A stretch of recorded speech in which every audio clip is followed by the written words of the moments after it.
3월 5일 목요일 복음 있는 일상 시작하겠습니다.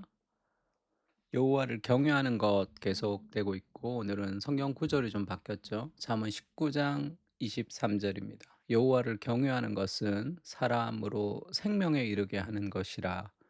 경외하는 자는 족하게 지내고 재앙을 당하지 아니하느니라. 여기서 지금 족하게 지내고라는 이 표현이 있는데, 이거 족하다 이러니까 좀 어떤 느낌인지 잘 모르겠는데, 그러니까 satisfy, 그러니까 만족하는 거죠. 그러니까 여호와를 경외할 때 인생에 정말 만족이 있다. 지금 그렇게 얘기하고 있습니다, 성경은. 그러니까 만족과 지금 그 경외의 그 연관관계를 얘기하고 있는데요. 그러니까 하나님을 경외하는 사람은 그분에게서 만족을 얻습니다. 하나님으로부터 만족을 얻죠. 그 족하게 지낸다는 말은 이 자족의 상태로 밤을 보낸다는 의미다. 그 폭풍이 몰아칠 때도 하나님이 피난처가 되신다는 말이다. 그러니까 폭풍이 칠 때도 하나님이 피난처가 되는 그런 안정감, 그런 편안함을 지금 느낀다는 말입니다. 그게 하나님을 경외할 때 생기는 만족이라는 거죠. 그럼 어떻게 그런 삶이 가능할까?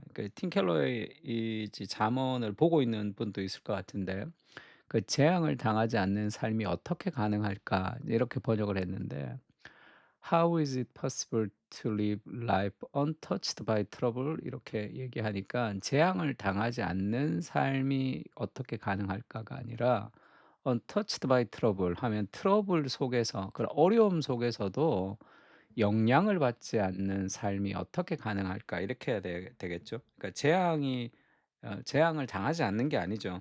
재앙을 당하는데 그 재앙 속에서 무너지지 않는 삶을 얘기하고 있습니다. 그러니까 어떻게 그게 가능한가? 경외할 때 가능하다는 거죠.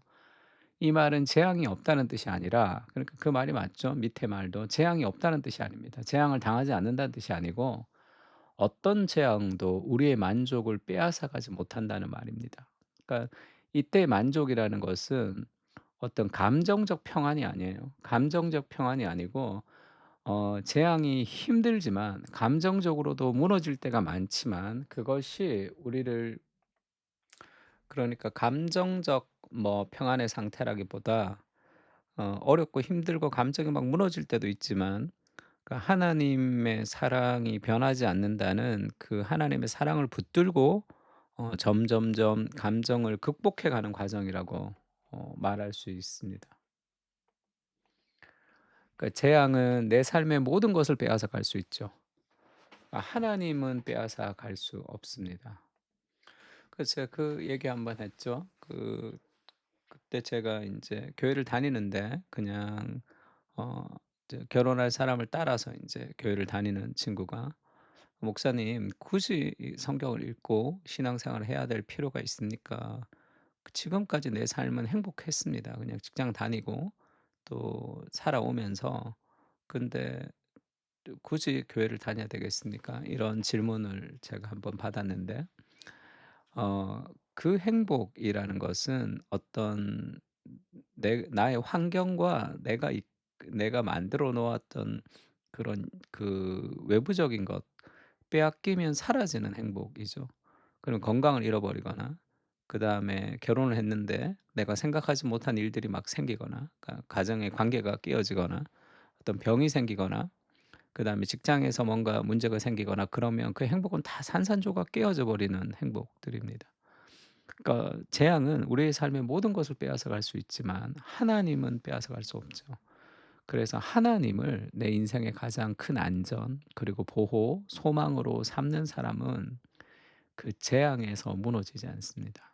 그 어떤 것에서도 무너지지 않는 힘이 거기에 있는 거죠.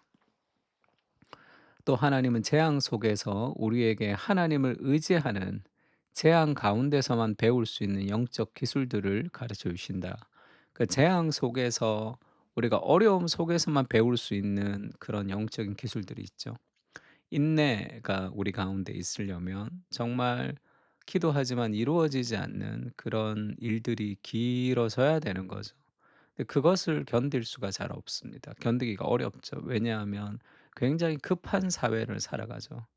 그 빨리 돌아가는 세상 속에서 우리가 하나님께 기도했는데 내 뜻대로 되지 않거나 내가 원하는 시간에 그 방식대로 이루어지지 않으면 분노하기 일상이죠. 분노하는 그런 시대를 살아갑니다. 특히 인제 나이가 어릴수록 그런 인내할 수 있는 기술들을 배우기가 인제 쉽지가 않죠. 대부분 다 부모님이 잘 해 주기도 하고, 그리고 또 뭔가 일이 있을 때 빨리빨리 되는 세상 속에 살아가다가 뭔가 느리게 되거나 잘 되지 않을 때 이게 굉장히 답답해하는 경향들이 있습니다. 그래서 힘든 일이 있을 때 그것들이 좀 오래 지속될 수도 있어요. 그렇다고 하나님이 내 삶을 버리는 것도 아니고 하나님이 없는 것도 아닙니다. 그것이 힘든 과정 속에서 하나님이 그 과정 속에서 그것을 배우기 위해서 그 과정을 우리에게 주시는 것은 아니죠. 왜냐하면 인생의 타락한 세상 속에서는 선한 사람도 고통을 당할 수 있고 구조적으로 악한 세상 속에서도 힘들 수 있습니다. 그러나 그 과정 속에서 우리는 하나님 더 가까이 가게 될 거예요. 왜냐하면 인간이 할 수 없는 일이잖아요. 그러니까 욥기에 보면 이런 말씀이 있습니다. 나를 지으신 하나님은 어디 계시냐고 하며 밤에 노래를 주시는 자가 어디 계시냐고 말하는 자가 없구나.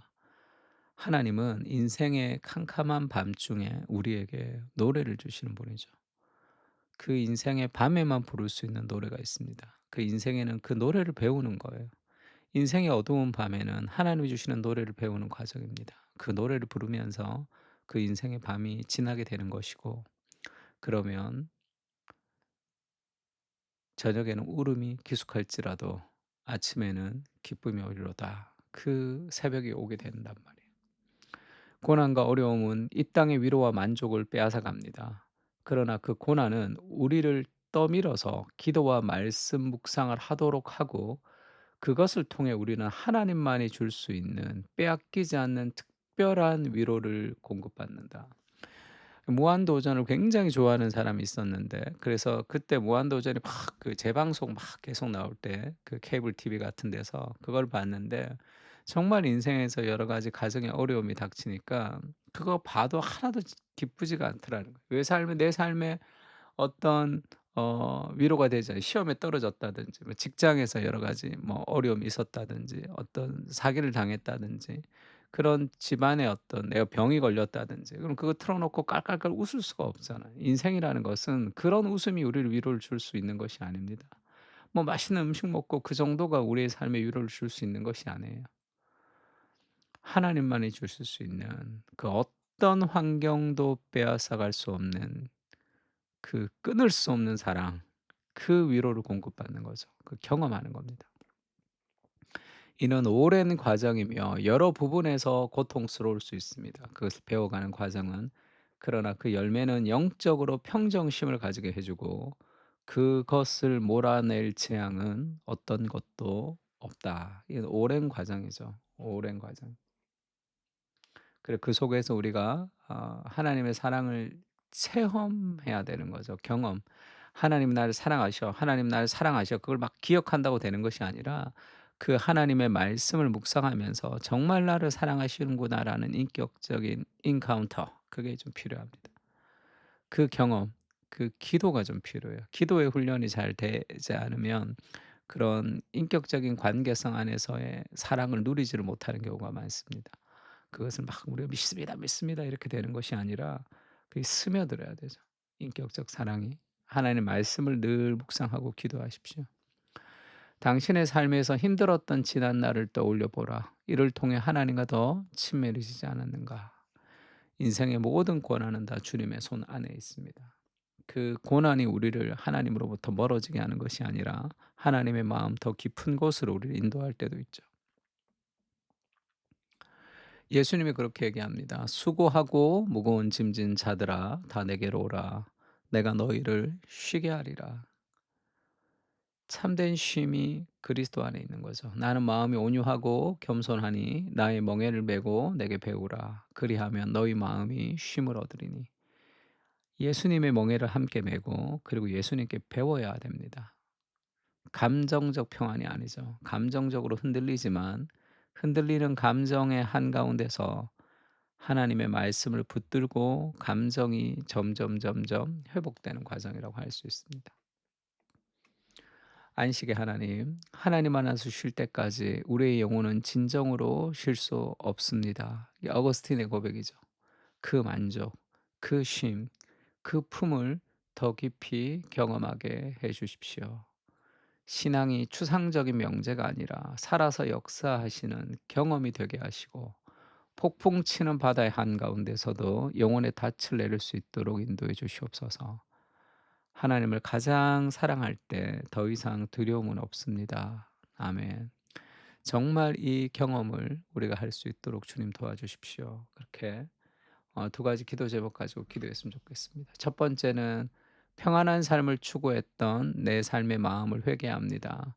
삶의 어떤 환경 속에서도 빼앗기지 않는 만족을 구하게 하옵소서. 그 불평과 불만으로 계속 인생을 살아간다는 것은 하나님의 섭리와 주권을 신뢰하지 않는다는, 내가 내 뜻대로 되지 않기 때문에 화내는, 내가 하나님 자리에 올라가는 그런 심각한 범죄입니다. 그래서 편안한 삶이 아니라 어떤 환경에서도 빼앗기지 않는 만족을 구하는 삶을 우리가 기도해야 되고요. 하나님이 주시는 진정한 만족은 그 어떤 역경도 빼앗아 갈 수 없습니다. 그 만족을 정말로 경험하게 해 달라고. 복음을 통해서 진정한 사랑을 마음으로 느끼게 해서 하나님이 나를 사랑하신다는 그 확신이 있을 때, 그 고난 속에서 우리가 하나님을 오해하지 않고 그 고난을 걸어갈 수 있는 힘을 공급받을 수 있습니다. IMF 같은 게 터져 가지고 직장을 잃어버린 가장이, 그 아버지와 그 자녀와 그의 아내가 그를 위로하고 격려하는 그 관계성을 붙들고 정말 열심히 일하러 가는 그런 것 마찬가지죠. 힘들지만 사랑이 있으면 견딜 수 있습니다. 그 사랑을 우리에게 좀 부어 주십시오. 하나님 안에서 안식하게 해 주십시오. 우리 두 가지 기도 제목 가지고 같이 기도하겠습니다.